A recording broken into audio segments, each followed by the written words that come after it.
So long, I've actually made money by listening to their advice. So I hope y'all listen to Earn Your Leisure, especially Market Mondays. They throw down the knowledge, they get it going. So get ready to take some notes. All right. Welcome to the stage. This is our last panel before we get our party on for the after party. It's called Leading a Financial Revolution, featuring Earn Your Leisure. We have the co-founders of Earn Your Leisure, Rashad, Bilal, and Troy Millings in the building. And our moderator, financial expert, Maconomics, Ross Mack. Give it up for this panel, ladies and gentlemen. Make them hear you. Come on, give it up for them. Oh, yeah. That's how we do. Get your pen and paper out.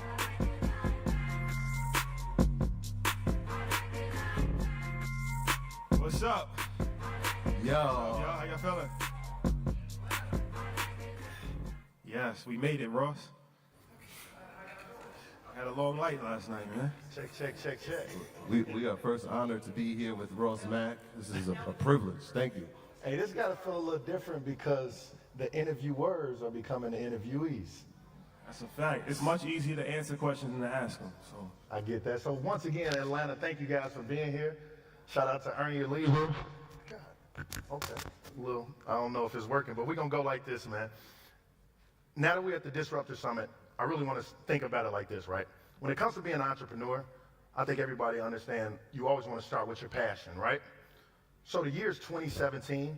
Take us back to the time when you two were in the classroom and you guys were teaching high school kids about money. Tell us, one, why that was important, and two, how did that actually lead to what is now Earn Your Leisure? Yeah, I mean, it starts with disruption. I had been a teacher for 10 years up until that point, and being inside the system, you really understand how the system works and how it's not being used to the advantage of our kids. And so one of those things was like, you know, I have an opportunity here in the summer to teach kids about things that they're not learning throughout the 10 months of the school year, one of those being financial literacy.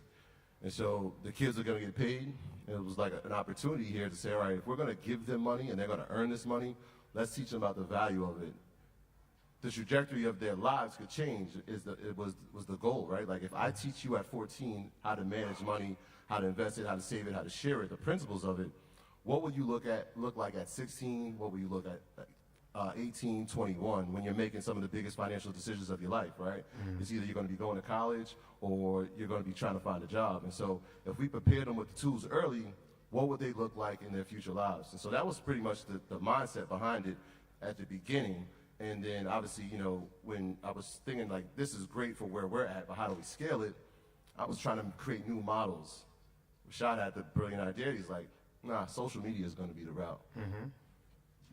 yeah, for sure. Well, the classroom, to answer your question, one of the major things that we did with the classroom was record the sessions, and we did it on an iPhone. And that's something that I really encourage everybody to do, is like just record everything.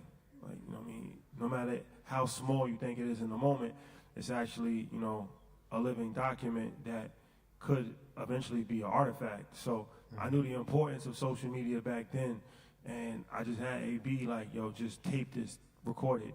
Because I thought it would be good engaging content on social media, a way to kind of put financial literacy out there in a different spin, not just kind of do it the boring way that everybody else was doing it. Like, you know, we teaching kids, so it's non-threatening. And people kind of like look forward to that. But then B, it's like just document everything, get as much content as everything. So that's what we was doing. That's what we still do to this day. But the classroom, I had a public access show, going on other people's shows, everything. Like anything we was doing is just pulling out the cell phone and just capturing it, and then just putting it on social media, see what works, what doesn't work, learning how to edit, all those different things that kind of got the momentum and the ball rolling to, you know, where we are now. But I think that that's very important. A lot of times people like wait when it comes to content, because they're like, well, we're not ready to shoot content yet, or we got to get a videographer, or we got to edit the video. And it's like sometimes you might miss the best moments by trying to wait for the right moment. So it's like everything that we have, I just always want to just record it. It might just be a conversation that we have at a basketball court. It's like, pull a cell phone out, just record it. Because you never know, right? And that's the beauty of cell phone, is that everybody can pretty much be a filmmaker. It's like a documentary that you're making, right? So these were very important things that we did early on when we were in the classroom, and that kind of got the ball rolling. And now, a couple years later, we're here. We're here. We're here now. We're here. I love it.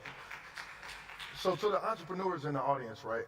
And I love what you said, because a lot of people overthink it, and that overthinking hinders them from taking the next steps, right? You guys started with literally 2 iPhones and an idea, right? So I believe in the power of words, right? And one of the things I'll always say, the biggest.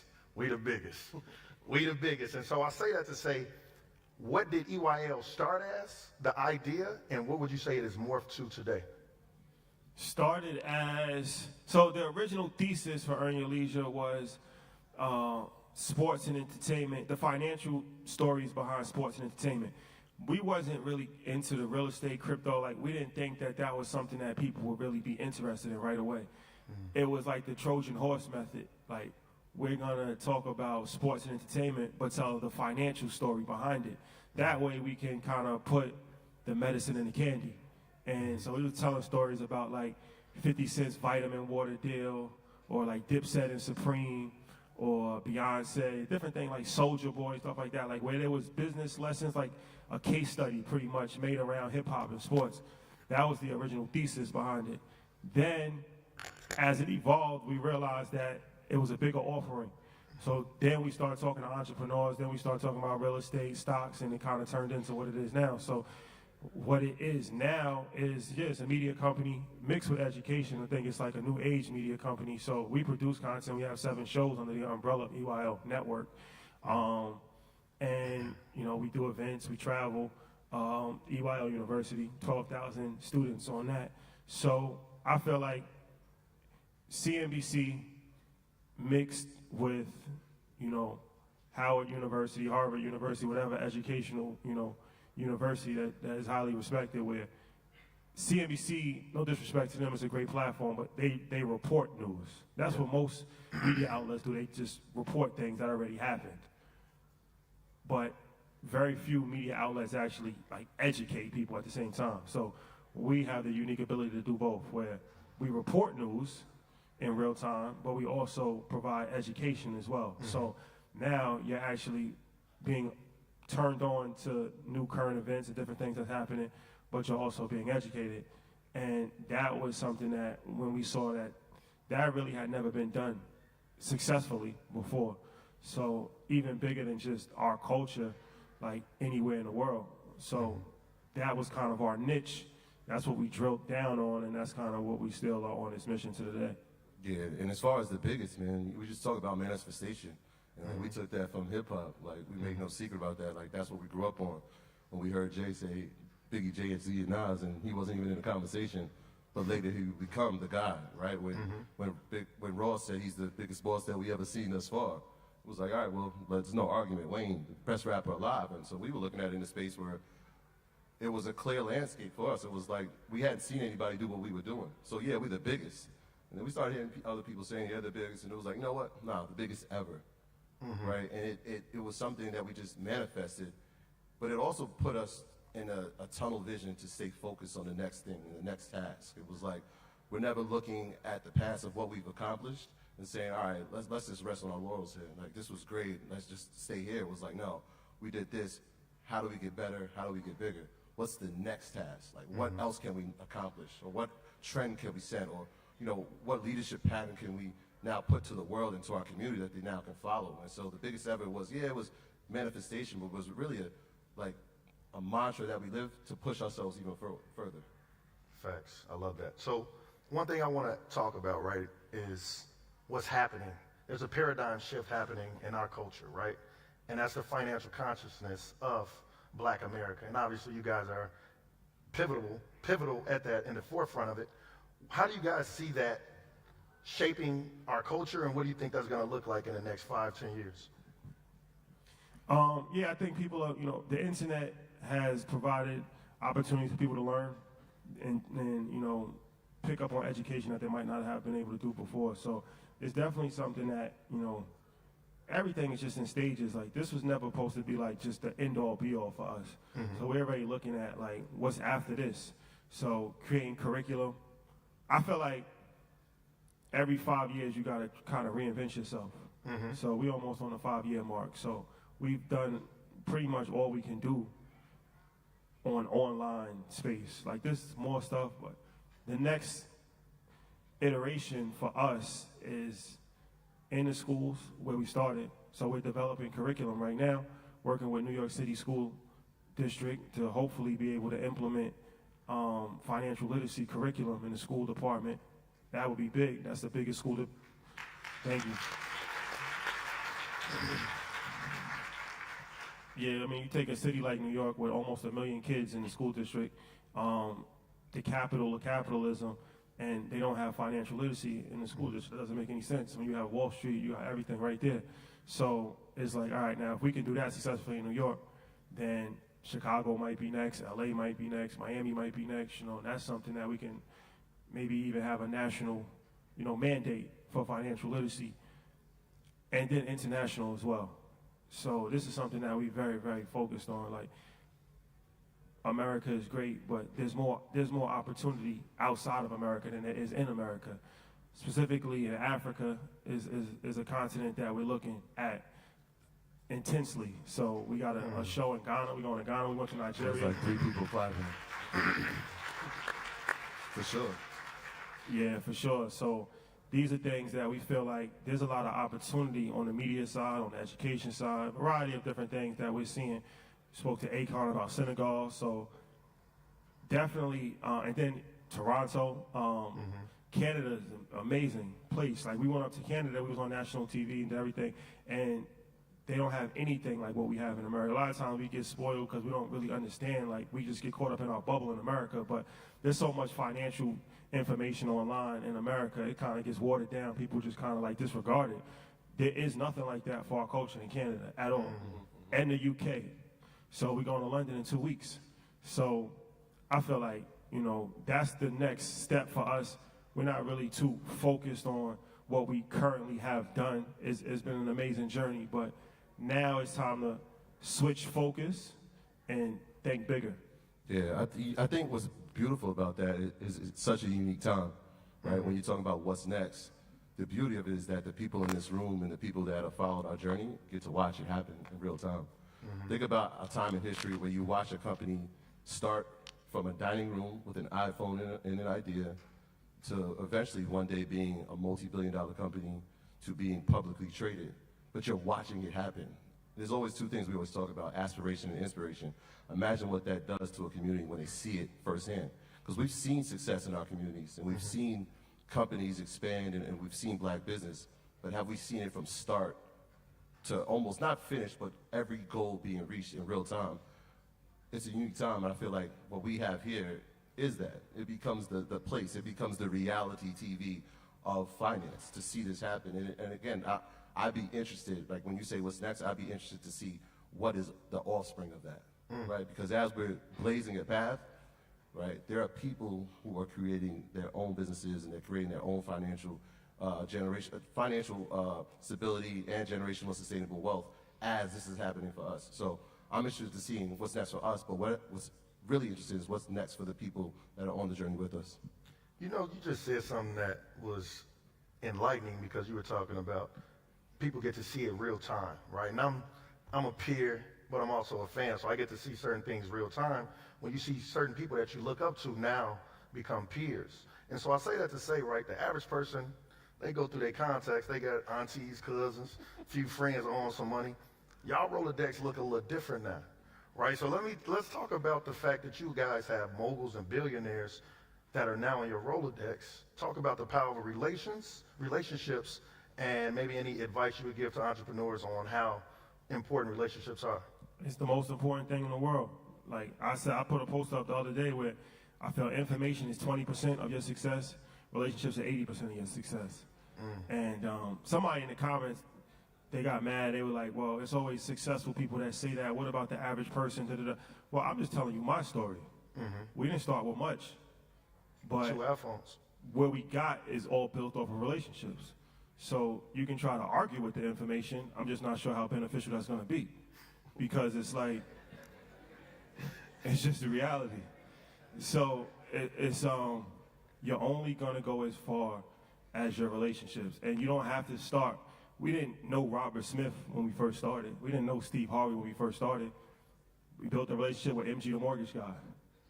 We built a relationship with Miss Business. We built a relationship with Ian Dunlap. These are people, nobody knew who these people were. We networked across. We helped them and they helped us. And we all elevated. And as we elevate, now we can get introduced to Dame Dash. Now we can get introduced to a Master P. But it happens in stages. I think a lot of times people go about networking the wrong way. Like they always try to network up. Like, you know what I'm saying? It's like you just graduated from film school and you're trying to convince Tyler Perry that he needs to be your mentor. That's more of a form of charity because you don't have anything to really offer him for the most part, right? Nah, it's real talk. So it's like instead of trying to go that way, why don't you try to network with your classmate who does film as well? He does camera, you write scripts, now you can put together independent film. That's what we did. So it's like we have a third partner, Mike, he's a real tech guy. So he's the one that is behind the scenes. He's the one that, you know, does the YouTube and all that stuff. So when we first started, we didn't have money to pay for that. So it's like, all right, he's from our neighborhood. He's always got a camera in his hand all the time. Why don't you help us out? And in return for you helping us out, then we'll give you equity in the company.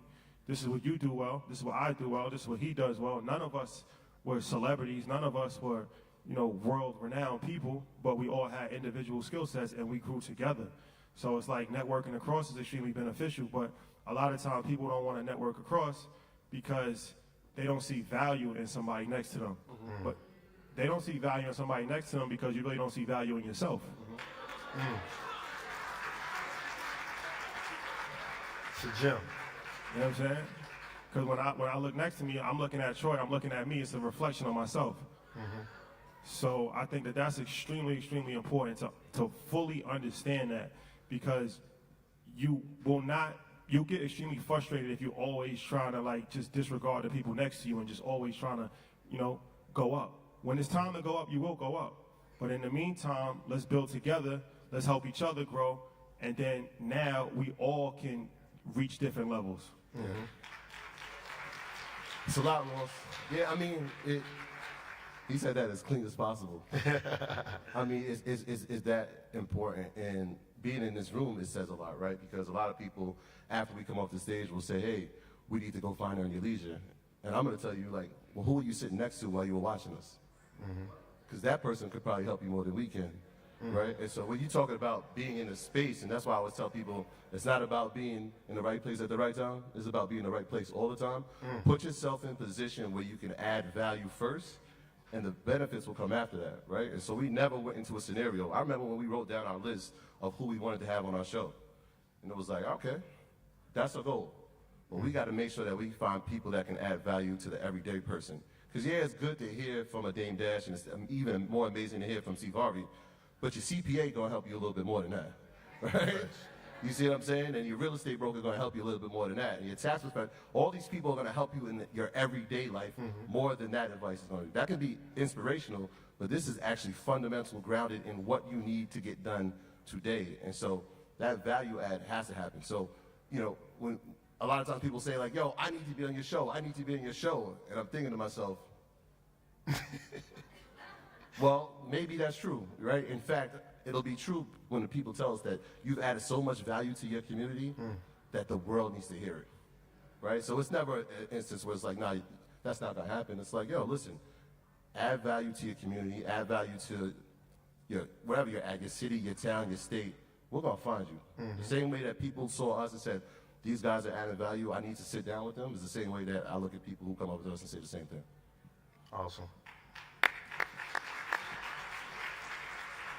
I definitely think it's important to understand networking across is easily more important, because those same people that are your peers will become decision makers 5-10 years down the line. If you build that rapport, they're in a position to really be an allocator, really be a strong decision maker. So I love that. But look, guys, I want to start getting ready for questions. I'm sure a lot of people want to ask questions. I got another question, though, while we get people to line up.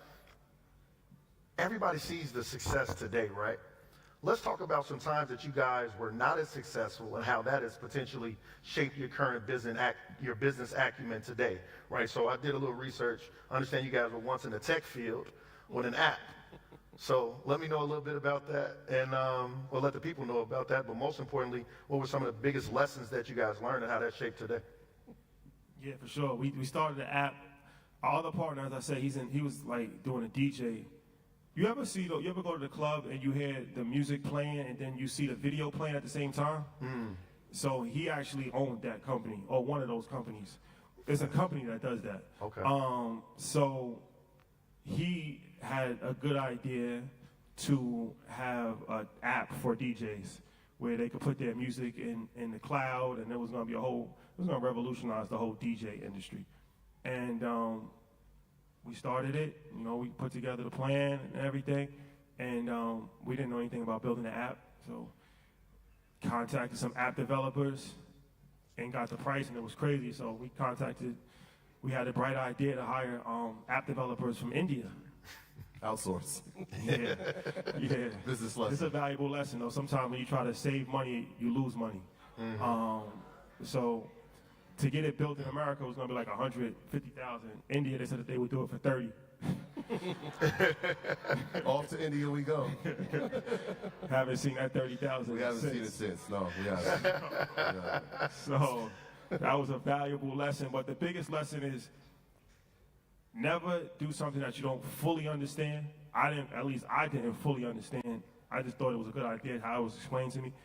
Never try to fast track, and never do business under the gaze of this is going to save me money, this is going to be an easy way, and it's going to happen overnight. Like, whenever it sounds too good to be true, it usually is. So that was a valuable lesson, but I never took it as like a loss. Yeah. It's just a learning experience. Like me, I really don't care about money too much. Like, I feel like money comes, money goes. It's not really something that's extremely, I look at for what money can do for you. Like, money provides me freedom, so that's what I like more. I'm not really like caught up in like, I gotta have $1 billion or 100 million. If that's in God's will, then that's up to him. That's up to the will of God. It's not up to me. But I look at it like it's the journey. Like, you know what I'm saying? So for me, that was an exciting time. Like, it was exciting. I had to be on calls with these guys, and I learned about their culture. I'm on WhatsApp. You know what I'm saying? I'm going back and forth. So I just like 3-week holidays. Yeah, you know what I'm saying? It was a learning experience for me. Yeah. So I feel like any entrepreneur, you got to go into it with that. Like, you can't go into it with like, if this doesn't make money, I'm going to be in deep depression. Like, you know what I mean? It's not about that. Like, the money, it might make money, it might not make money. But if you learn something from it, it was a success. Yeah, I'll add another never to what he said, and that was, especially in the world of business and entrepreneurship, is never get discouraged. It's not always going to work. And so, yeah, that business, and we had another business, if you went a little deeper in the research, some Ross. Oh, wow. We had a couple. Are we talking about the fashion blog? Okay, there we go. Yeah. Hey, I'm a professional, man. Yeah. I'm a professional, dog. I know what I'm dealing with. But even that, like, we went into those ventures together, and they didn't work. But it was never a failure. It was like, all right, this didn't work. It wasn't like I'm never doing business with him again, or I'm never putting money into something that my brothers believed in, even if I didn't fully grasp it. It was like, all right, this didn't work. Let's see who has the next idea, and let's see how we can support it. It's been that way from day one. Like, when he was starting his financial advising career, it wasn't a question who his first client was going to be. It was going to be me. Because even if I didn't think I needed life insurance, he needed a client. And so that level of belief in each other and not being discouraged in something that didn't work can always lead to the next thing. And so we're always looking to the next thing. And so when Earn Your Leisure happened, it wasn't like, wait, I wonder if this will work. It was like, all right, this is the next thing we're doing. We're kind of already rooting in it. You're in the world of finance. I'm in education. This is perfect. Let's go with this and look at the results. I love it. So we're going to do the first question. Just please tell us your name and tell us the question for the sake of time. Yeah, my name is Shantae Hooks. I'm the CEO of Mindful Culture Creators, and I have a passion for helping Black people learn meditation and mindfulness through my background in corporate strategy and hip-hop. And a lot of what I do is, really helping people to shift mindsets that are rooted in survival mode into thrive mode. So my question for you is, what would you say is the biggest mindset shift that we have to make as a community to really move forward in that way? I think the biggest mindset shift that we have to make is understanding that it's a world of abundance and not looking at it from a scarcity mindset. Like, you know what I mean? Like, that's something like, even now, like, you know, we've been able to reach, you know, a decent level of success. Like, she stopped doing this, but my mom used to, like, even like a couple months ago, like, she'll call me like, Target got a sale on toilet paper. You get 6 packs for, you save $1, but, you know what I'm saying? Yeah, like, you know, just always start. I remember she used to like try to pack up food from a baby shower. That still happens. That still happens. We always doing it. Yeah, but you know, I $1 appreciate it. saved is $1 gain. Nah, for sure. I appreciate, you know, that's how I grew up, but when I'm thinking about it, that's from a scarcity mindset. Like, you know what I'm saying? That's thinking like, I gotta do this right now, I gotta do, but it's like, the time and effort that it takes me to cut coupons, I'd rather put that into actually learning about business. Like, I don't wanna have to do things to save $5 when that hour I could make $50,000.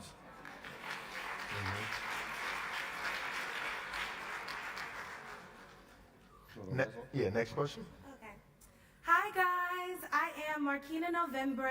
I am a proud HBCU graduate, entrepreneur/musician, and I'm the owner of a company entitled Culture Forward Global with a nonprofit called Breaking the Cycle.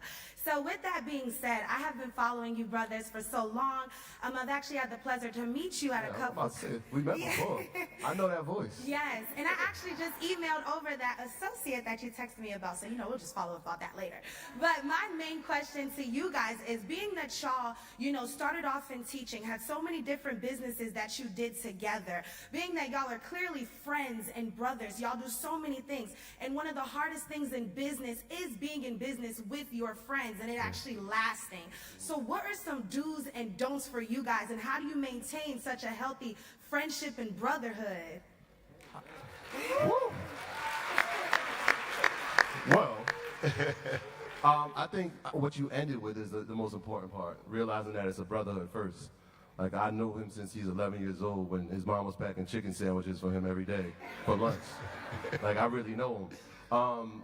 And then business was developed. But I think that the most important thing is, like, spending so much time around him, growing up, our families are pretty close, is knowing his weaknesses, right? And making those my strengths, right?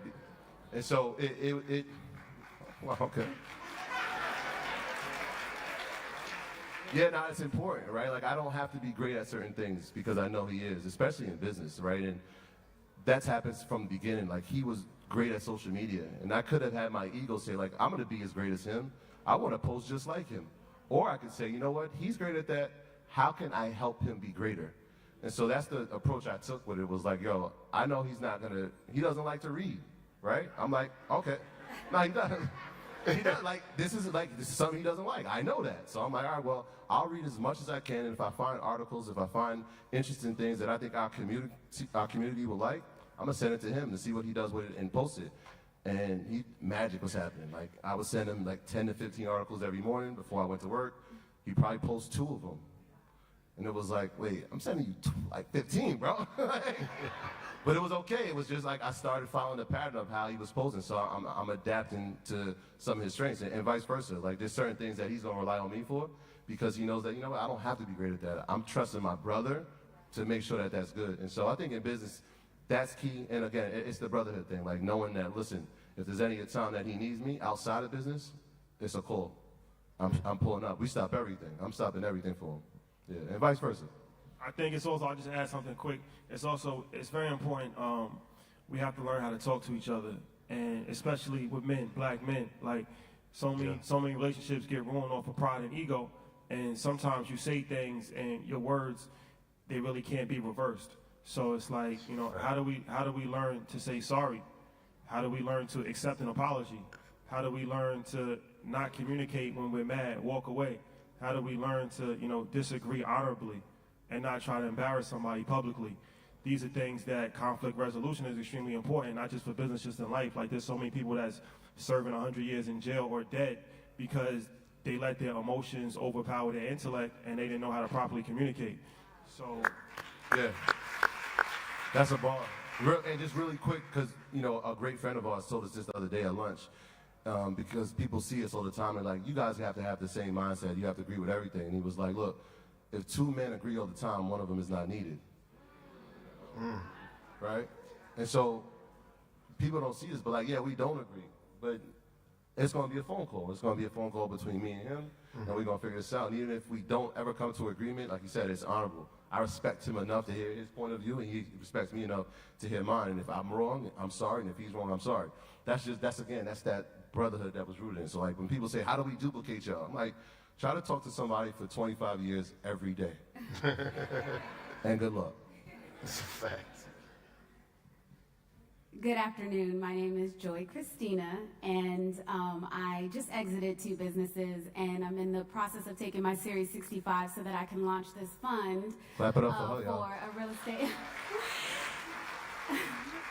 Thank you. I appreciate that. So I know that you guys just shared a really big vision for wanting to expand financial literacy, not only across the U.S. more, but also abroad.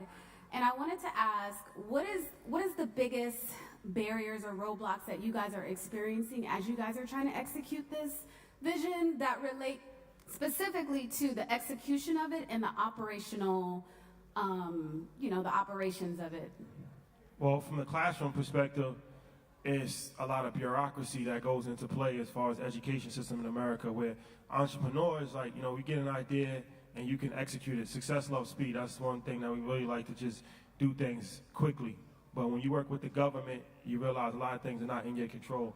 And you gotta go through testing, and this person gotta approve it, and this person gotta approve it, and that person gotta approve it. So that's one thing that is a little frustrating as far as on the education system, which is probably one of the reasons why nothing really has changed in a very long period of time, is that there's a lot of politics. There's a lot of politics with that for sure. So I'll let you talk about maybe something overseas or anything else, but definitely to answer your question, whenever you deal with anything, that's what we're learning. Outside of just education, just when you deal with politics in general, it's extremely hard to move things quickly, because politicians and government agencies, they are the opposite of fast. They're slow. That's frustrating for entrepreneurs. I think you nailed it, man, as far as when we're trying to create curriculum and having to deal with state mandates and city mandates, and it's like, we know this works, like we're doing this every day. And from a global perspective, it's one of these things where you don't want to come in with the American mindset, like, here's what you need to learn. Our thing is taking time to develop relationships inside these countries, inside these cities, to figure out what's the most effective way, who are the best people, how can we create this curriculum in this language, right? Because for us, it was hip hop that did it, right? And so, like, if you read some of our curriculum, they had some hints of it, like the do now start with a hip hop line, but that might not work in Lagos, right? And so being very, very understanding and being very cognizant of that, and trying not to force culture, but really just increase information education, I think is the most important thing. Well, manpower is key, so if we could talk offline, I would love to see how I can support you guys in that. I support all educators. Thank you. I love it. Did they just dead us? I think we almost done, but we got y'all up here, man, so I want you to lead the people with some bars. Y'all been dropping a lot of bars today, and I think, I often say financial literacy is a language. The earlier you learn how to speak it, the more likely you become fluent in it, and we're all parents. So I want to just say, I want to give, a takeaway from some of the amazing interviews you guys have done, right? You guys are sponges when you go into these interviews. What's something you guys learned from some experts that, one, you wish you knew growing up, and now that you are now instilling in your children? Just being able to think bigger. Like, that's something that's extremely important. Talking to Robert Smith, talking to Mike Novogratz, talking to Mark Cuban, talking to all the billionaires, like, they don't really have limitation on their thoughts. And I feel like, children are born with no limitations on their thoughts. Like, they could think they can fly. They want to be, president of the United States. But by the time they get to, like, 7th grade, their expectations start to die. Yeah. And then by the time they get to 9th grade, it's like they just want to survive in this world. Because it's so many burdens that's put on you at an early age, and it's hard to shake that. So even just be careful with the language that we use, even with our children. Sometimes we use limiting language to them. We don't necessarily even realize that we're saying it, but we're implementing fear in them early. Like, you know what I'm saying? So I feel like it's extremely important to be mindful of your thoughts. It's extremely important to be mindful of the words that you say. And the most important thing is it's extremely important to be mindful of the information that you're putting in to yourself and the people that you're around. Because it's like, I give this example, I always give this example. When we was doing the classroom thing, so it was this kid, he probably was like in 11th or 10th grade, and it was him and his friend. And we asked him, we like, what do you want to do when you grow up? And he said he wanted to be an architect. And when he said he wanted to be an architect, his friend next to him started to laugh. Within 10 seconds, he reframed it and he said, I'll probably just be a sanitation worker. But I understand why he said that, because I understand why the kid laughed, because he probably never knew anybody that was an architect ever. So it's like, what are you talking about? You want to be an architect? And I understand why he wanted to be a sanitation worker, because in our neighborhood, that's a great job to have. Facts. So it's like, this is something attainable. You know what I'm saying? This is something that's realistic. But so many people, that's just one example. But that happens all the time, right? So it's like, that one interaction, God willing, hopefully it didn't, but that could potentially change his whole life. Facts. He might have just threw away his whole dream just because his friend laughed. And I'm sure his friend didn't do that on purpose. That was his friend's own limiting thoughts in his head, how he felt about himself, right? So it's like, you're around people that are discouraging you, and they're saying words like small, your little business, small, side hustle.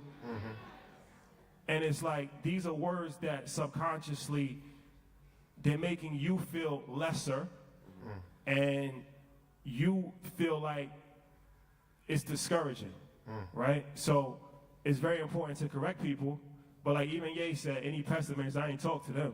Like, you gotta complete, and relationships is extremely important as well. Like, when you're in a relationship, because if you're in a relationship with a toxic person and they're feeding you negativity, then that's gonna affect your ability to grow as well. So your friends, your family, your relationships, you have to get rid of toxicity. It's like cancer. Like, you gotta cut the cancer out, or it's gonna spread. So that's extremely important. I'm gonna be quick because I know they're gonna be like, wait, I see Shannon's coming over here. Yeah, I mean, take advantage of every opportunity. Surround yourself by information. Always remain a student. That's something that I learned from education. It was, when you walk into a classroom, you have to realize that you're not given the right to teach. Like, your students have to allow you to teach them. And so I always approach things like that, and when I'm with my kids, it's the same thing. And so I'm always trying to find an entry point of where I can teach a lesson, or where they can learn something about finance. And that can happen anywhere, right? That can happen on a car ride to school. That could be happening when they're asking you to buy Robux for them, right? Like, I think you do a great job with your daughter. Like, every morning I watch it, I look forward to it. Like, you want to learn something today? Even when she says no, you're going to teach her. But that's important, man. And then putting people in positions where they're going to be successful. I think people will try their best, right? They're day ones, and they're like, yo, you gonna come along with me on the ride? And it's like, it sounds good, but if they don't have a strength and they don't have the work ethic, if they don't have the dedication and commitment for it, it's actually gonna hurt you in the end. And so those are my last little tidbits. But before we go, I gotta say something, because I see Selena Hill sitting here in the front. You wanna stand up? Stand up for real quick, Selena Hill. Yeah. So Earn Your Leisure, the podcast, the first episode was in January 2019. And by July 2019, Selena reached out, and she became the first person to ever write an article that was published about us. And so since you're here, yeah, it's a full circle moment, really, because she was the first one to write a publication. We took the picture for that article right in the community center where we all hired since, I mean, we went to camp there as kids, 5 years old, worked there our whole lives. This is where the program was at. It meant a lot to us then, and to now this year to be on the cover and have Selena do the story was incredible. So I just want to thank you again publicly. That's powerful. And a decision maker, going back to how we network across. That's amazing. Well, ladies and gentlemen, I might be biased, but I think this was one of the most amazing panels. What did y'all think? Did y'all have fun? Let me hear some noise if y'all learned something new today. Hey, before you go, right, it's disruption. I gotta say this because it's important. I always say disruption can be looked in a negative connotation, but disruption really is a positive thing for my mindset because it leads to innovation, right? Innovation leads to opportunities, and opportunities not for yourself but for other people. So if you can create the most disruptive thing in an industry, you're gonna be successful. So whatever you're doing, try to make it as disruptive as possible for whatever sector, whatever industry you're in, and that's how you're gonna grow. Thank you, we love you.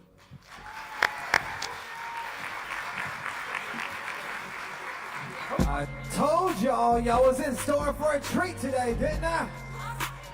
All right, let's give it up one more time for Ross, Rashad, and Troy in the building, holding it down, dropping the knowledge and the nuggets.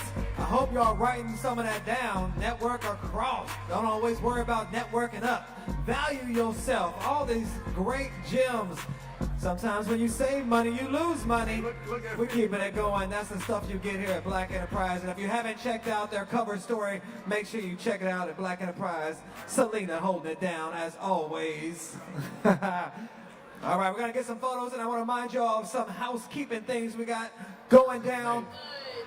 Again, I hope y'all had a good time today. Did y'all have a good time today? All right, we like to hear that. I'm going to go on stage. Everybody come and take photos. I'm going to go on stage so they can see it, brother. I was going to jump up there, but I didn't want to fall in front of everybody. Go ahead, Selena. Get it on. Selena always looking out for folks. All right, a few reminders for you guys. Don't forget, tomorrow we have our champagne reception. So y'all come get some bubbly tomorrow, and that's going to be followed by an awards brunch. So we have a brunch going down where they're going to have awards presentation. We're going to have our Disruptor Moment competition awardees. It's all going down tomorrow. We want to make sure you come check that out. Hey, if you guys are on social media, make sure you use the hashtag Disruptor Summit. Make sure you throw that in there. And don't forget, we have an after party. Are y'all ready to go to the after party? All right, well, the after party is going to be starting momentarily. So network until you start hearing the music. That's how you'll know it started. Network. Check out some of the folks around you. And again, my name is at Mr. Shannon Lanier. I'll see y'all on TV. Local Steals and Deals if you're in Atlanta. She's like, yes, Local Steals and Deals. I know that guy. Cheddar News and on social media at Mr. Shannon Lanier. Y'all have a blessed night. Yeah, come on. I got picture time. You want a picture? Come on up. I got you. I'm going to jump down.